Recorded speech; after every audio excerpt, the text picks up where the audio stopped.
from my perspective, has been long known, almost 20 years. The guy was a pervert and was involved in apparently a really significant sex ring. But what is it? Big picture, what is that? Where did the money come from? No one can answer that question. So recently, Tucker Carlson came out swinging, unlike much of the MAGA base, when it comes to asking the tough questions about the Epstein story and the Epstein cover-up, which he thinks has kind of spiraled out of control. What does this mean for Trump's future political support, his future agenda? Tucker gets into these questions and others in the context of a conversation with Anna Kasparian. So let's get his take on that. Please like the video and subscribe to the channel. I give you credit because you have, on multiple occasions, admitted that the neoconservative ideology that you had taken on was wrong. I don't think most people... I think it's evil, is what I think. I don't think most people who are against you on the left know how often you condemn yourself on your own podcast about that. So I just wanted to kind of draw attention to it. Well, I just think it's important not to pretend you're something that you're not. Yeah. And just be honest. And, I didn't kill anybody. I did cheer on the deaths of others, though, I will say. But whatever, we all make mistakes. But I think it's just important to be honest at all times. And I think that, to the extent you can. Exactly. Agreed. I was once a neocon. I know many people watching this channel won't believe that, but I stood out there cheerleading for the war in Iraq in 2002 and 2003. I know that that's embarrassing to admit now. It still is for me to some extent. It's vile and heinous, and the type of propaganda I was supporting in that is condemnable. But it does, I think, speak to someone's integrity to come out later and say the things that they got wrong. And Tucker's certainly done that. So I agree with Anna on that. Tucker actually does that a lot. He has a lot of humility. And whatever else you might not like about Tucker, that is one of his most redeeming qualities as a person. And that goes outside of politics. Exactly, yeah.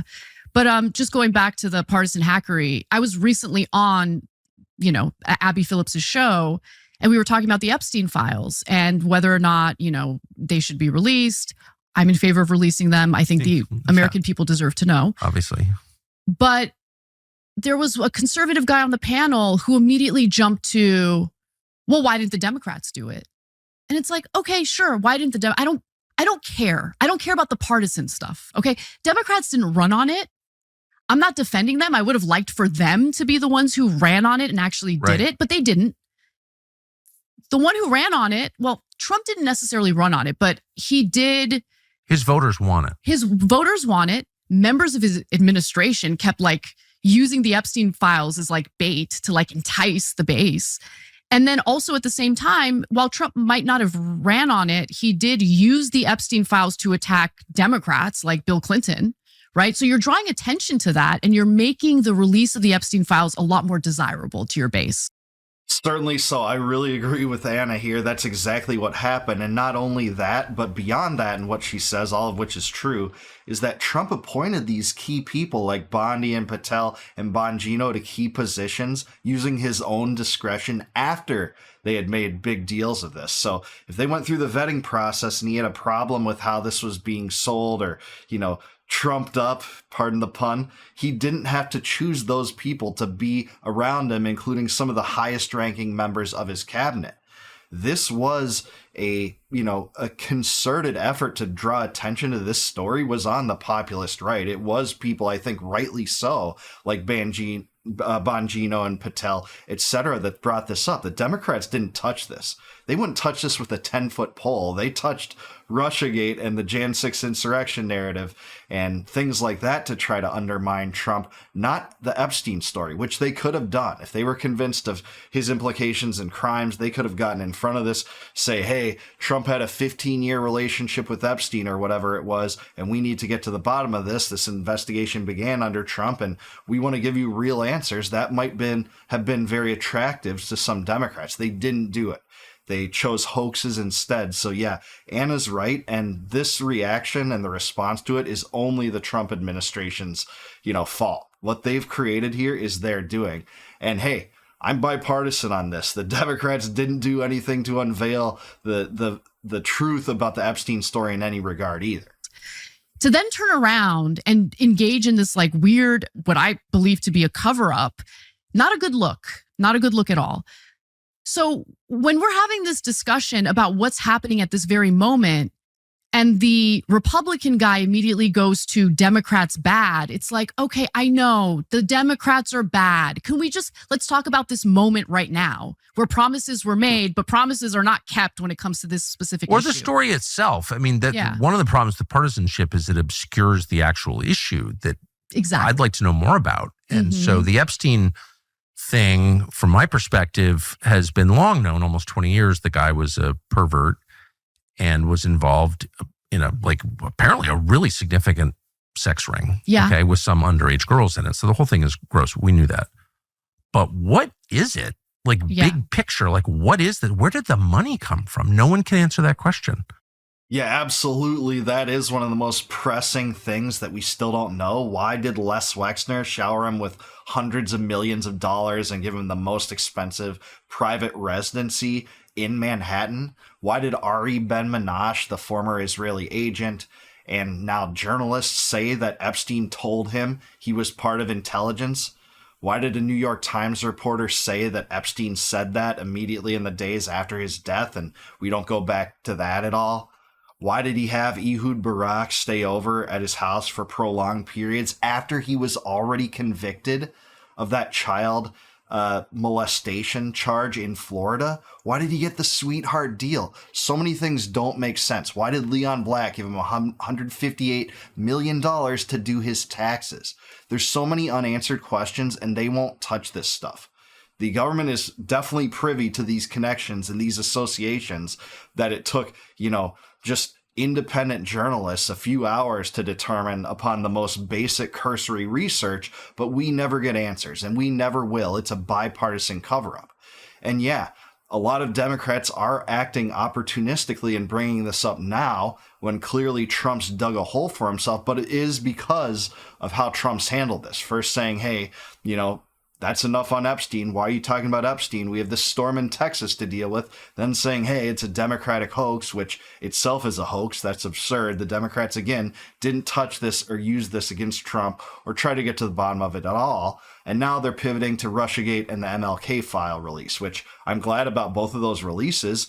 And certainly Comey and Obama and Brennan and Clapper were criminal in their dealings with Trump and their facade that they ran with for 2 to 3 years, despite knowing, in fact, that there wasn't evidence that, this was a Russian collusion strategy by Trump. It was so absurd.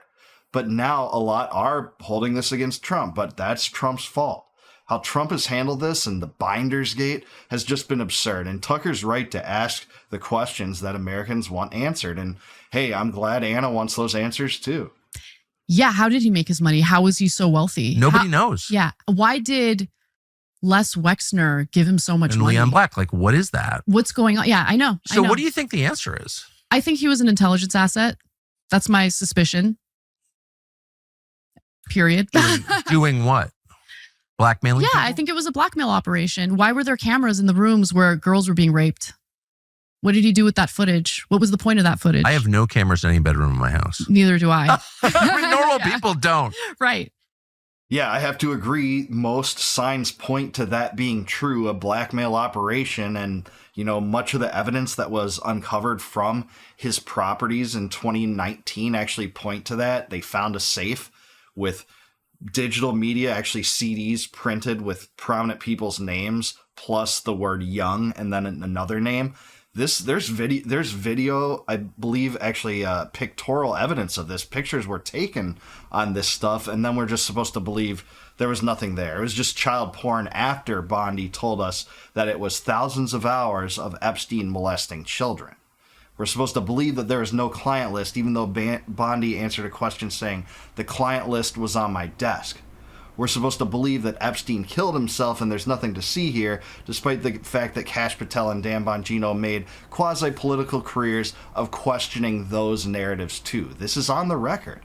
And we're just supposed to ask no more questions. Nothing about his wealth, nothing about his intelligence connections, nothing about the 4 Israeli prime ministers he knew, nothing about the money laundering escapades he got into with Douglas Leese and Stephen Hoffenberg, and also Adnan Khashoggi. We're just supposed to forget all of that and just say there was nothing there, nothing to see here. despite the fact that so many things point in that direction. Whatever's in those files, man, they don't want you to see it. And whether or not Trump is implicated, I think, is an important question, but it doesn't touch the full breadth of what real dissidents are looking for in this case. So again, I'm glad they're asking these questions and at least raising these possibilities, because the mainstream narrative certainly is not doing that. Quite to the contrary.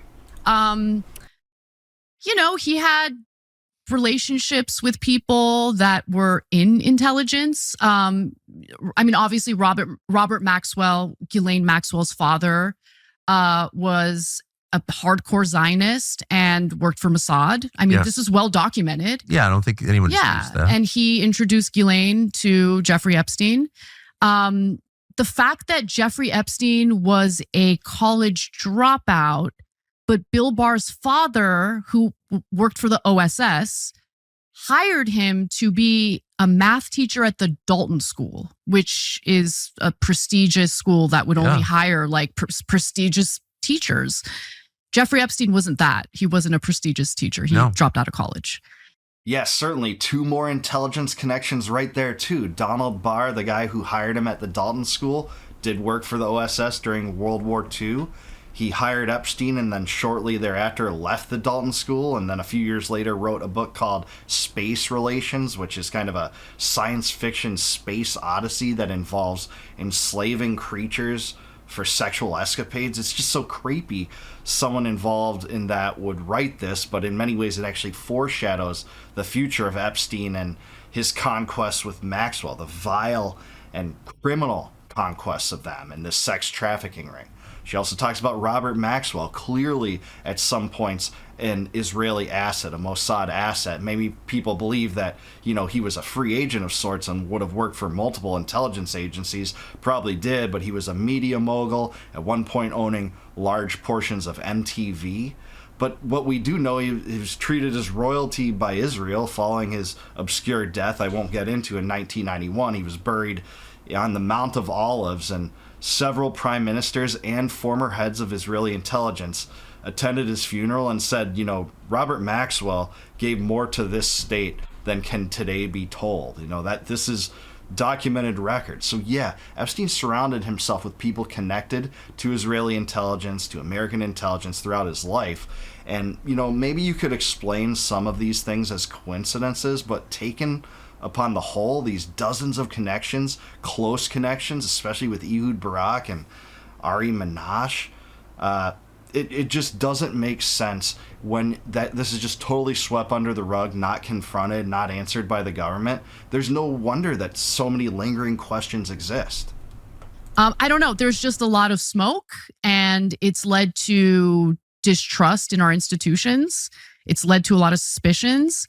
And I would like to know, and I think this is very important, whether we live in a sovereign country where our politicians are actually representing us, or if we're living in a situation where a foreign country might have blackmail on our politicians or people in positions of power.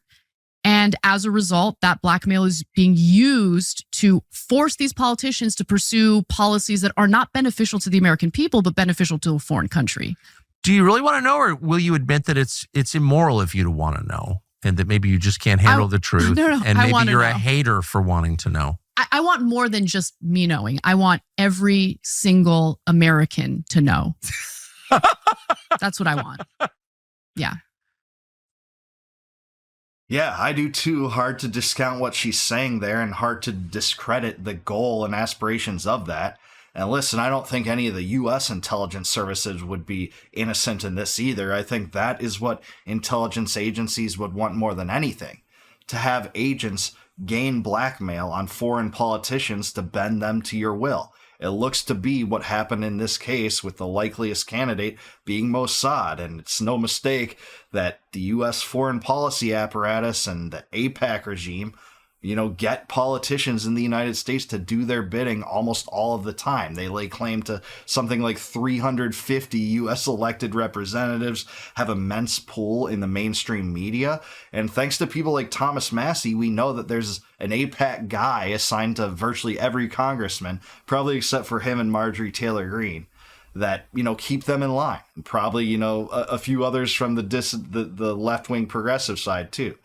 But that is the control that Israel wields over the United States, and especially given how U.S. foreign policy has panned out since Epstein's death, we should still have questions about this, but I don't think we're ever are going to get answers. And again, this is a systematic, issue. This is not something related to the Democrats. It's not something related to the Republicans. And what Anna was saying about how, people reflexively say, well, the Democrats didn't care. Well, that's true, but that doesn't mean let's not get to the bottom of this child sex trafficking ring that was likely an intelligence operation. That's what we should all want, regardless of tribal impulses, tribes in general, and political phenomenon that are from the right or the left. That's what we should all want. We want transparency.